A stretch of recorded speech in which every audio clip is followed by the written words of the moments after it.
The Moro Bridge along Ilorin-Igbeti Road is one of the major bridges along Kwara-Oyo-Benin Republic border. Thousands of motorists ply the bridge daily. The bridge was constructed during the colonial era and renovated in 1981. Today, the bridge is on the verge of collapse.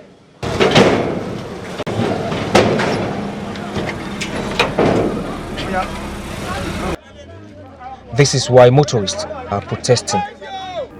This imposes a lot of hardship on the people, and especially the transport workers and farmers who are in the majority here. Belkis Siddiq passes through the bridge every day. She's frustrated about the state of the bridge. The federal government awarded the construction of the new Moro Bridge in 2017. It was meant to be completed in 2018, but the contractor requested for a review of the contract. That was supposed to have been completed in 2018 November. So, but since around that time, the contractor requested for review of rates, so which has not been approved by the government. Percentage of the work done is presently 35%. Motorists want the bridge to be fixed without further delay. The boat union hereby appeal to the federal government through the state government to please come to our aid of Nigerians through the reparation of this Moro Bridge and Ohan Bridge. We appeal to the Honorable Minister to save our souls by directing the contractor to go back to south, to go back to site without further delay. Our people are suffering, our businesses are collapsing. We beg the minister to come to our rescue now. This indeed is the true definition of death trap. Any little mistake on this bridge, one may find himself under the bridge, and this can actually lead to death. This explains why motorists along this axis are calling on the federal government to expedite action on the alternative route that the federal government is working on. Just when the world thought it had the monster COVID-19 virus under control, a new variant of the virus has emerged. The Omicron virus now has world leaders returning to the drawing board to know how best to respond and curb its rapid spread. The British government swiftly responded by imposing travel bans on countries with confirmed cases.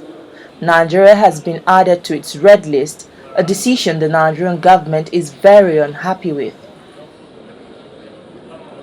Nigeria's Information Minister, Lai Mohammed, says the British government is being too hasty and describes the decision as unfair, punitive, and discriminatory.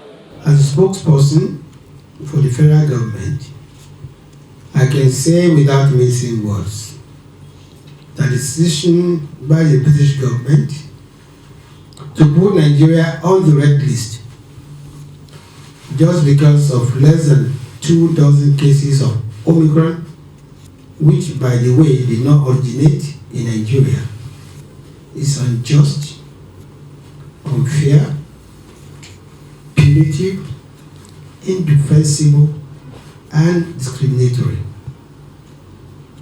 The decision is also not driven by science or common sense.